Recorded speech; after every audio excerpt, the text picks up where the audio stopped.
right human hemisphere is all about this present moment. It's all about right here, right now.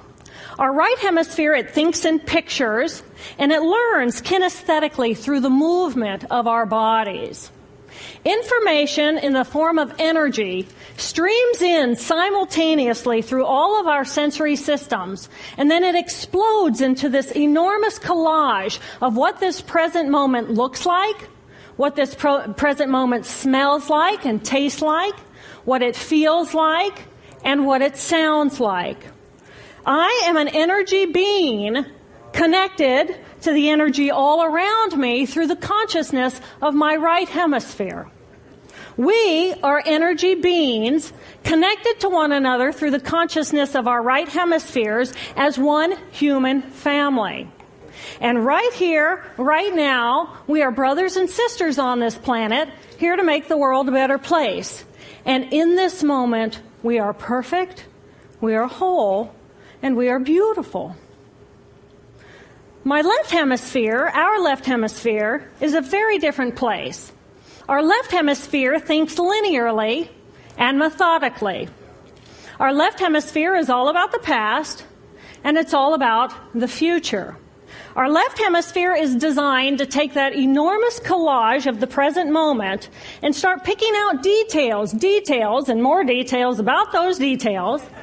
It then categorizes and organizes all that information, associates it with everything in the past we've ever learned, and projects into the future all of our possibilities. And our left hemisphere thinks in language. It's that ongoing brain chatter that connects me and my internal world to my external world. It's that little voice that says to me, hey, you got to remember to pick up bananas on your way home. I need them in the morning. It's that calculating intelligence that reminds me when I have to do my laundry. But perhaps most important, it's that little voice that says to me, I am. I am. And as soon as my left hemisphere says to me, I am, I become separate. I become a single, solid individual, separate from the energy flow around me and separate from you. And this is a portion of my brain that I lost on the morning of my stroke. On the morning of the stroke, I woke up to a pounding pain behind my left eye. And it was the kind of pain, caustic pain, that you get when you bite into ice cream. And it just gripped me. And then it released me. And then it just gripped me. And then it released me. And it was very unusual for me to ever experience any kind of pain, so I thought, okay, I'll just start my normal routine. So I got up and I jumped onto my cardio glider, which is a full-body, full exercise machine. And I'm jamming away on this thing, and I'm realizing that my hands look like primitive claws grasping onto the bar. And I thought, that's very peculiar, and I looked down at my body, and I thought, whoa, I'm a weird-looking thing. And it was as though my consciousness had shifted away from my normal perception of reality, where I'm the person on the machine having the experience, to some esoteric space where I'm witnessing myself having this experience. And it was all very peculiar, and my headache was just getting worse, so I get off the machine, and I'm walking across my living room floor, and I realize that everything inside of my body has slowed way down. And every step is very rigid and very deliberate. There's no fluidity to my pace, and there's this constriction in my area of perception, so I'm just focused on internal systems. And I'm standing in my bathroom getting ready to step into the shower, and I could actually hear the dialogue inside of my body. I heard a little voice saying, okay, you muscles, you got to contract, and you muscles, you relax. And then I lost my balance, and I'm propped up against the wall. And I looked down at my arm, and I realized that I can no longer define the boundaries of my body. I can't define where I begin and where I end, because the atoms and the molecules of my arm blended with the atoms and molecules of the wall. And all I could detect was this energy. And I'm asking myself, what is wrong with me? What is going on? And in that moment, my brain chatter, my left hemisphere brain chatter, went totally silent. Just like someone took a remote control and pushed the mute button. Total silence. And at first I was shocked to find myself inside of a silent mind. But then I was immediately captivated by the magnificence of the energy around me. And because I could no longer identify the boundaries of my body, I felt enormous and expansive. I felt at one with all the energy that was, and it was beautiful there. And then all of a sudden, my left hemisphere comes back online, and it says to me, hey, we got a problem, we got to get some help. And I'm going, I got a problem. So it's like, okay, I got a problem. But then I immediately drifted right back out into the consciousness, and I affectionately refer to this space as La La Land. But it was beautiful there. Imagine what it would be like to be totally disconnected from your brain chatter that connects you to the external world. So here I am in this space, and my job and any stress related to my job, it was gone. And I felt lighter in my body. And imagine all of the relationships in the external world and any stressors related to any of those, they were gone. And I felt this sense of peacefulness. And imagine what it would feel like to lose 37 years of emotional baggage. Oh, I felt euphoria. It was beautiful there. And then again, my left hemisphere comes online and it says, hey, you've got to pay attention. We've got to get help. And I'm thinking, I got to get help. I got to focus. So I get out of the shower and I'm mechanically dressed and I'm walking around my apartment and I'm thinking, I got to get to work. Can I drive? And in that moment, my right arm went totally paralyzed by my side. Then I realized, oh my gosh, I'm having a stroke. And then the next thing my brain says to me is, wow, this is so cool. How many brain scientists have the opportunity to study their own brain from the inside out? And then it crosses my mind, but I'm a very busy woman. I don't have time for a stroke. It's like, okay, I can't stop the stroke from happening, so I'll do this for a week or two, and then I'll get back to my routine. Okay, so I got to call help. I got to call work. I couldn't remember the number at work. So I remembered in my office I had a business card with my number on it. So I go into my business room, and I pull out a 3-inch stack of business cards. And I'm looking at the card on top. And even though I could see clearly in my mind's eye what my business card looked like, I couldn't tell if this was my card or not, because all I could see were pixels. And the pixels of the words blended with the pixels of the background and the pixels of the symbols, and I just couldn't tell. And then I would wait for what I call a wave of clarity.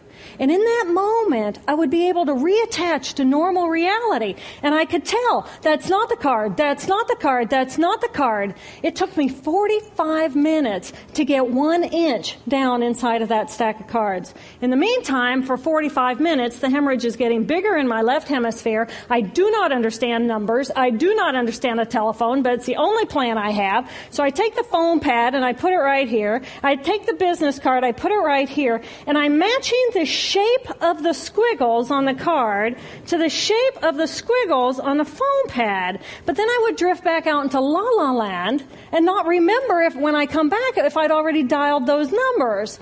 So I had to wield my paralyzed arm like a stump and cover the numbers as I went along and push them so that as I would come back to normal reality, I'd be able to tell, yes, I've already dialed that number. Eventually, the whole number gets dialed, and I'm listening to the phone, and my colleague picks up the phone, and he says to me, and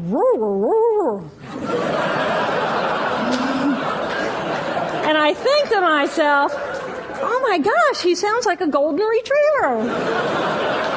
And so I say to him, clear in my mind, I say to him, this is Jill, I need help. And what comes out of my voice is, and I think, oh my gosh, I sound like a golden retriever. So I didn't know that I couldn't speak or understand language until I tried. So he recognizes that I need help, and he gets me help. And a little while later, I'm riding in an ambulance from one hospital across Boston to Mass General Hospital. And I curl up into a little fetal ball.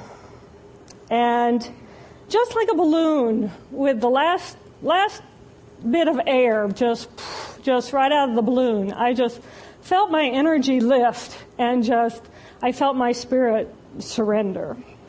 And in that moment, I knew that I was no longer the choreographer of my life, and either the doctors rescue my body and give me a second chance at life, or this was perhaps my moment of transition.